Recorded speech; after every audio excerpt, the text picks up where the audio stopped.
সেই সম্পৰ্ক কিমান দিনীয়া বুলি ক'বলৈ গ'লে মই তেওঁৰ লগত 2020 চনৰ পৰাই চিনাকি হৈ 2023 চনলৈকে আমাৰ সম্পৰ্ক চলি আছিল। এই মুহূৰ্তত আপোনালোকৰ মাজলৈ এটা ডাঙৰ খবৰ লৈছে, বহুতেই ডাঙৰ খবৰ। সকলোৱে গম পায় এতিয়া মানস বৰগোহাঁই যিহেতু আলফা কেম্পত বন্দী হৈ আছে বুলি, কিন্তু এতিয়া যিহেতু তেওঁ পেৰখী ওলাইছিলে, পেৰখীয়ে মন্তব্য দিলে, আপোনালোকে সকলোৱে শুনিলে। কিন্তু তাৰ আগৰ এটা পুৰণা ভিডিঅ' আপোনালোকৰ মই মাজতে শ্বেয়াৰ কৰিব বিচাৰিছোঁ, যিহেতু তেওঁ আগতে বোলে পত্নী আছে, তেওঁ সংসাৰ এখনো আছে, গোটেই সমস্তখিনি আছে তেওঁ পৰিয়ালত। কিন্তু এতিয়া এইগৰাকী পেৰখী ক'ৰ পৰা আহিলে, আপোনালোকে একদম মানে ভিডিঅ'টো একদম গুৰুত্বভাৱে শুনিব, একদম আপোনালোকে একদম মন দি শুনিব তেওঁ মানে কি কৈছে কি নাই কয়। এতিয়া পেৰখী ওলাইছিলে, তেওঁ যে ভাল পোৱা মুহূৰ্তখিনি কথা কৈছে বা আগতে এনেকৈ স্কুলত ভাল পাইছিলে, আমুক তামুক কিবা কিবি কৈছিলে। কিন্তু এই আগতে আকৌ বোলে তেওঁ বোলে বিয়া পাতিছিলে, বোলে সংসাৰো আছে বুলি কৈছে। এই সম্পূৰ্ণ ভিডিঅ'টো লাষ্টলৈকে চাওকচোন আপোনালোকে। ইয়াত মানে বহুতেই ডাঙৰ ৰহস্য এটা লুকাই আছে, কোন সঁচা কোন মিছা কোন ধৰিব পৰা নাই। মুঠতে ইয়াত সাংঘাতিক ধৰণৰ মানে কাহিনী এটা ইয়াত জড়িত হৈ আছে। মুঠতে আপোনালোকে ভিডিঅ'টো কিন্তু কাটি কুটি চালে একো বুজি নাপাব। মুঠতে আপোনালোকে ভিডিঅ'টো লাষ্টলৈকে চাব লাগিব, তেতিয়াহে আপোনালোকে বুজি পাব কোন সত্য কোন অসত্য। আপোনাৰ এটা পৰিয়াল আছে, এটা অনিশ্চিত ভৱিষ্যতৰ কথা আপুনি চিন্তা কৰিছে। তেনে এটা পৰিয়াল বাদ দি আপোনাৰ পত্নী আছে, ঘৰৰ মাতৃ আছে, হয়তো পিতৃ আছে, পৰিয়াল এটা আছে, এই পৰিয়াল বাদ দি আপুনি যোৱাৰ পূৰ্বে পুনৰ এবাৰ চিন্তা কৰক। মই আলু পিটিকিছিলোঁ ৱাইফৰ লগত খাবলৈ, খাব নোৱাৰিলোঁ। তাই গম পোৱা নাছিলে। মেইন কথা হ'ল কি, মই লকডাউনৰ আগৰ পৰাই নিজে ব্যৱসায়ৰ লগত জড়িত হ'ম বুলি ওলাই আহিলোঁ। আগতে ময়ো সংবাদ জগতৰ লগত জড়িত আছিলোঁ। 2016 চনত IPNত আছিলোঁ ডিব্ৰুগড়ৰ পৰা। তাৰপিছত এতিয়াও আপোনাৰ লকডাউনৰ আগমুহূৰ্তত আছিলোঁ, টাইমছ নাও বুলি এটা আছিলে, তাত মই জড়িত আছিলোঁ। তাৰপাছত মই যেতিয়া ব্যৱসায় ক্ষেত্ৰখনত সোমালোঁ, প্ৰথমে মই ডিব্ৰুগড়ৰ পৰা গুৱাহাটী চলা এখন ছুপাৰ কণ্ট্ৰেক্টত লোৱাৰ কাৰণে মই কথা পাতিলোঁ নৱজ্যোতি কলিতা নামৰ এজন ব্যক্তিৰ সৈতে, শিৱসাগৰৰ।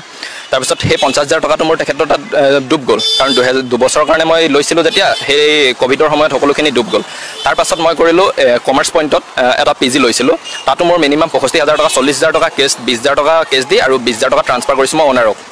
তাৰপাছত সেই PGটো কৰোণাৰ কাৰণে অকল এজনী ছোৱালী হ'ল, সেইটো মাৰ খাই গ'ল। তথাপিতো মই হাৰ নামানি মই চিটি চেণ্টাৰ ফ্ৰণ্টত নাৰ্চাৰী ৰাজধানীৰ অপজিটত RG বৰুৱা ৰোডৰ ছাইডত, তাত মই এখন ফুড ভেন লগাইছিলোঁ। ফুড ভেনখন লগোৱাৰ পাছতো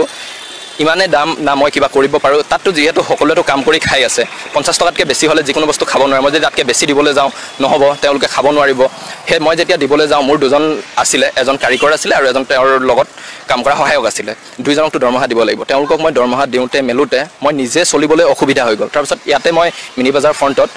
মানে দাদাবোৰ দৰে হয় তেওঁলোক, নিজৰ দাদাৰ দৰে বেছি মোক মৰম কৰে আৰু বৌ বহুত মৰম কৰে, নিজৰ দাদা বৰ্ডৰ ইয়াতো কৰিছিলোঁ। কিন্তু নাই,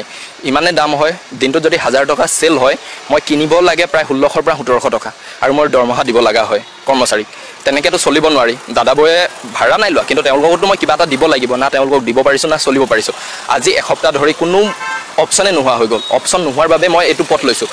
আৰু আজি অলপ দিনৰ আগতে দুৰ্গা পূজাৰ সময়ৰ কথা, এই দোকানৰ পৰা মই আৰু মোৰ পত্নী গৈ আছিলোঁ। গৈ থাকোঁতে এজন কলকাতাৰ ল'ৰা আৰু এজন ইয়াৰ মালাকাৰ লিখা ল'ৰাজনে, তেখেত দুজনে আমাক হেঁচা মাৰি ধৰিলে। মানুহগৰাকীক আৰু মোক মানে মাৰিব চেষ্টা কৰিছিলে। মই বশিষ্ঠ থানাত খবৰ দিলোঁ, 100 ডাইল কৰি লগালগ পুলিচ আহিলে। পুলিচ অহাৰ পাছত আমিও থানাত গ'লোঁ। তেওঁলোকক লগালগ 5:30 মান বজাত ঘটনাটো ঘটিছে,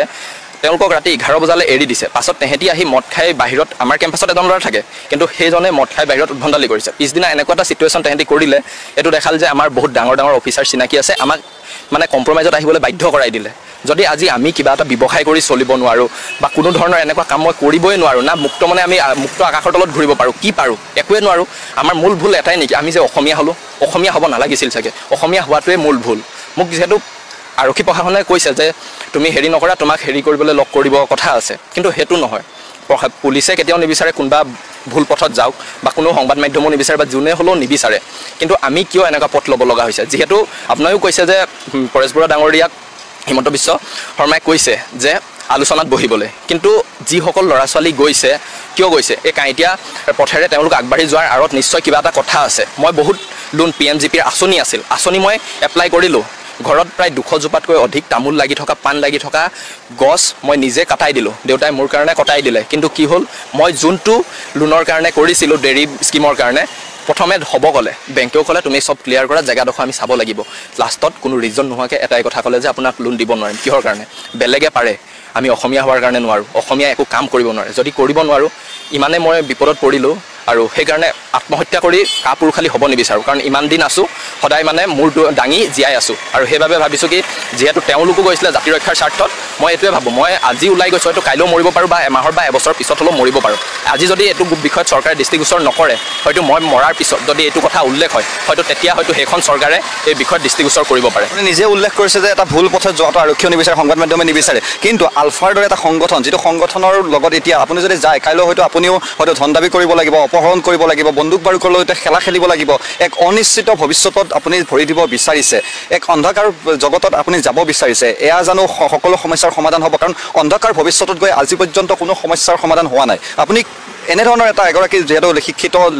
যুৱক আপুনি যথেষ্ট নিজে আগবাঢ়িবলৈ চেষ্টা কৰিছিলে তাৰ পাছত সকলো সমস্যাৰ পৰা আপুনি পলায়ন কৰি এক প্ৰকাৰ অন্ধকাৰ জগতত ভৰি দিব বিচাৰিছে ইয়াক কিমান দূৰ যুক্তিসংগত নহয় মই সেইকাৰণে প্ৰথমে মই কৈছোঁ যে হয়তো মই আজি নহয়তো কাইলৈ এমাহৰ পিছত বা এবছৰৰ পাছত হয়তো মই মৰিব পাৰোঁ কাৰণ কিয় মই জানো এইখন কলা জগত ইয়াত তেওঁলোকো গৈছে তেওঁলোকো নিজৰ প্ৰাণৰ কোনো নিশ্চয়তা নাই আজি আছে হয়তো কাইলৈ নাই ময়ো সেইদৰে আগবাঢ়ি গৈছোঁ কাৰণ ইয়াত থাকি আমি কোনো সাহসেৰে না কিবা কাম কৰিব পাৰোঁ না কৰিছোঁ আজিলৈকে যিমান দিন কৰিছোঁ চেষ্টা সদায় কৰি আছোঁ কোনোদিনে বোলে অন্যৰ দৰে বহুতেই কিবা কৰে ইয়াতো যিসকল আছে বহুতো কাৰোবাক লুট পাত চলাই মাৰ ধৰ কৰি টকা পইচা হেৰি কৰিছে আমি তেনেদৰে চলিব নোৱাৰোঁ আলফায়ো সেইটোৱে কৰিছে বাৰে বাৰে অসমীয়া যুৱককে অপহৰণ কৰিছে ধন দাবী কৰিছে নহয় সেইটো হয় বাৰে বাৰে কৰিছে কিন্তু তেওঁলোকক সেই পথত যাবৰ বাবে বাধ্য কোনে কৰালে আলফাৰ সংগঠনটো জন্ম কেনেকৈ হ'ল কিয় হ'ল তাৰ মূল উদ্দেশ্য কি আজি মই প্ৰথমে কৈছোঁ মই অসমীয়া যুৱক হোৱাটো চাগে মোৰ প্ৰথম ভুল অসমীয়া মই হ'ব নালাগিছিলে অসমীয়া হোৱাটোৱে মোৰ প্ৰথম ভুল হ'ল সেয়েহে মই ওলাই আহিছোঁ অসমীয়া হোৱাৰ কাৰণে চাগে এনেকুৱা কৰিছে সমস্যাৰ সমাধান হ'ব জানো আপোনাৰ এটা পৰিয়াল আছে আপুনি নিজে কৈছে যে পত্নী আছে ঘৰত হয়তো মা দেউতা আছে সমস্যাৰ সমাধান হ'ব জানো আলফাত গ'লে সমস্যাৰ সমাধান নহয় এইটো কোনো সমস্যাৰ সমাধান নহয় মই প্ৰথমে কৈছোঁ এইটো সমস্যাত মই যিটোত পৰিলোঁ তাৰ সমাধান নাই মই মোৰ সমস্যা সেইদিনা শেষ হ'ব যোনদিনা মই শেষ হ'ম কিন্তু মই এইটো কাৰণে মই ওলাই গৈছোঁ যাতে মই যোনটো ভুগিছোঁ মই যদি মোৰ মাজত থৈ দিওঁ নহয় পাছত যিসকল আমাৰ অসমীয়া যুৱক উঠি আহিব তেওঁলোকো ঠিক এনেধৰণে ভুগিব লাগিব আজি মই কান্দিছোঁ কাইলৈ তেওঁলোকো কান্দিব তেওঁলোকৰ হয়তো ঘৰৰ পৰিয়ালৰ মাক দেউতাকে কান্দিব যেতিয়া এজন ল'ৰা আত্মহত্যা পথ বাছি ল'ব আজি মই যোনটো কৰিছোঁ এক হিচাপৰ পৰা ময়ো আত্মহত্যাই কোনো মই পথ নহয় ময়ো আত্মহত্যা কৰিছোঁ বুলি মই নিজে কৈছোঁ নিজক মই আত্মহত্যা কৰা হৈছে কিন্তু যাতে মই যি হ'লেও পাছত যাতে এজন অসমীয়াই মোৰ লগত যেনেকৈ পূজাত হৈ গৈছে বেলেগৰ মই ভয়ত থানাত থাকিব লগা হৈছে পূজাত ওলাব পৰা নাই মোক প্ৰাণে মাৰিম ভাবুকি দিয়াৰ পাছতো তেওঁলোক একেদিনাই ওলাই আহি হাততালি দি মোক ক'ব পাৰিছে যে আমি ওলাই আহিলোঁ তেনেকুৱা ধৰণৰ যাতে পৰিস্থিতি অন্য অসমীয়া যুৱকে দেখিব নালাগে যাতে আৰু ব্যৱসায় কৰি অন্য অসমীয়া এনেধৰণে যুৱক চাকৰিটো আজিতো বহুতে বিচাৰে কিন্তু চাকৰি নাপায় কিন্তু যাতে এজন যুৱক চলিব যাতে ভালদৰে পাৰে এটা সাধাৰণ ব্যৱসায় কৰিলে যাতে তাক আগবাঢ়ি যোৱাৰ ক্ষেত্ৰত বা তেখেতে যি ধৰণে আগবাঢ়িব বিচাৰে তাৰ ক্ষেত্ৰত অকণমান যাতে চৰকাৰে সহায় কৰে গুৰুত্ব দিয়ে মই সেইটো কাৰণেহে বিচাৰিছোঁ ব্যৱসায় কৰিম বুলি আগবাঢ়ি অহা ল'ৰাজনে হাতত বন্দুক ল'ব পাৰিব ধন দাবী কৰিব পাৰিব ডকাইতি কৰিব পাৰিব মানুহক ভাবুকি দিব পাৰিব নাই সেইটো মোৰ বাবেতো যথেষ্ট কঠিন হ'ব কিন্তু কঠিন হ'লেও কাৰণ কিয় সকলো পথটো সহজে পোৱা নাযায় আজি মই এইটো ধৰণে ওলাই আহিম বুলি কোনোদিনে ভবা নাছিলোঁ যিহেতু ময়ো ভাবিছিলোঁ যে মই আগতে বহুতবাৰ ভাবিছিলোঁ যে মই যেতিয়া আছিলোঁ টাইমছ নাও থাকোঁতেও তেওঁলোকো কৈছিলে যে কিবা কিবি কৰা তেতিয়াও ভাবিছিলোঁ যে মই জনসাধাৰণ আৰু আৰক্ষীৰ মাজৰ সম্পৰ্কলৈ কিবা এটা মই প্ৰগ্ৰেম কৰিম বা কিবা এটা কৰিম কিন্তু মই চেষ্টা কৰিছিলোঁ তাতো যিসকল আছিলে তেওঁলোকো যে ভুৱা আছিলে মই নাজানো তেওঁলোকো এতিয়া বৰ্তমান জেলত আছে কিন্তু তাৰ পাছত মই যেতিয়া ব্যৱসায় কৰিছোঁ এতিয়া ব্যৱসায়ত মই প্ৰথমে ঠিকে পাইছিলোঁ কিন্তু এতিয়া দিনক দিনে যিমানে সমস্যা হ'ব ধৰিছে যেনেধৰণে দাবী ধমকি হ'ব ধৰে তেনেধৰণে হ'লে নহয় আজি মই হাতত অস্ত্ৰ লৈ হয় আপুনি কোৱাটো সঁচা কথা যে ধন দাবী কৰিব লাগিব বা মই গুণ্ডাগিৰি কৰিব লাগিব অস্ত্ৰ লৈ ওলাব লাগিব মই প্ৰথমে এটা কথা ফোনতো কৈছিলোঁ সকলোকে কৈছোঁ অস্ত্ৰ লৈ যোনজন ওলাই আহিব সেইজন মানৱ নহয় দানৱ অস্ত্ৰ দুজনে লয় ৰক্ষক আৰু ভক্ষক ভক্ষকে ভক্ষণ কৰিবৰ কাৰণে আৰু ৰক্ষকে লয় সদায় ৰক্ষা কৰিবৰ কাৰণে আপুনি ভক্ষকে হ'ব গৈ আছে হয়তো মই সেইটো নিশ্চয় নহয় কাৰণ ৰক্ষক বুলি ক'বলৈ গ'লে এইটো নহয় আজি যিহেতু আলফাৰ জন্ম হোৱাৰ পৰা আমি দেখিছোঁ বহুতে আলফা বেয়া পায় বিৰোধ মন্তব্যও দিয়ে বহুতে কয় কিন্তু হয়তো আলফায়ো চাগে কিবা এটা কাৰণে ওলাই গৈছিলে পৰেশ বৰুৱা ডাঙৰীয়া যিহেতু আজি ইমান দিনে তেখেতে হাবিয়ে জংঘলে কটাইছে তেখেতৰো মন আছে মুকলি আকাশৰ তললৈ অহা তেখেতৰো মন আছে তেখেতে পৰিয়ালৰ লগত কিছু সময় অতিক্ৰম কৰা কিন্তু তেখেতে নোৱাৰে কিয় নোৱাৰে তেখেতৰ কিছুমান সমস্যাৰ মাজত তেখেতে আৱৰি গৈছে সেইখিনি আমি নাজানো হয়তো ময়ো নাজানো মই আজি ভাবিছোঁ যে এইটো পথত মই যাম যাতে মই অসমীয়া যিসকল যুৱক ওলাই আহিব খুজিছে তেওঁলোকে যাতে মই মৰাৰ পিছত হ'লেও যাতে এটা ভাল পথ পাওঁ সেই ভাবি মই ওলাই আহিছোঁ হয়তো মই ভক্ষক হ'ব নোৱাৰোঁ হয়তো যিমান দূৰ চেষ্টা হয় মই ৰক্ষক হ'বলৈ চেষ্টা কৰিম আৰু যিহেতু যাম বুলি তুমি সিদ্ধান্ত লৈছা কোনো আলফাৰ শীৰ্ষ নেতাৰ লগত কথা পাতিছা পৰেশ বৰুৱাৰ লগত কথা পাতিছা নাই কোনো মই কাৰো লগত হেৰি কৰা নাই বহুত মই আজি দুদিন ধৰি মই বহুত ষ্টাডি কৰি আছোঁ যে তেওঁলোকৰ আগৰ নিউজবোৰ মই পূৰা ৰিপিট কৰি চাই আছোঁ কাৰণ তাত চালেও কিছুমান গম পোৱা যায় যে কোন জেগাত কেনেকুৱা ধৰণৰ শিবিৰ কিছুমানৰ কথা যিহেতু উল্লেখ আছে যাম এইটো শিবিৰত নাপালে এনেওতো গ'লে এটা শিবিৰ যেতিয়া বনোৱা হয় শিবিৰটোত নিশ্চয় কোনোবা যিমান উৎখাত কৰাৰ পাছতো কোনোবা নহয় কোনোবা এজনটো নিশ্চয় থাকিব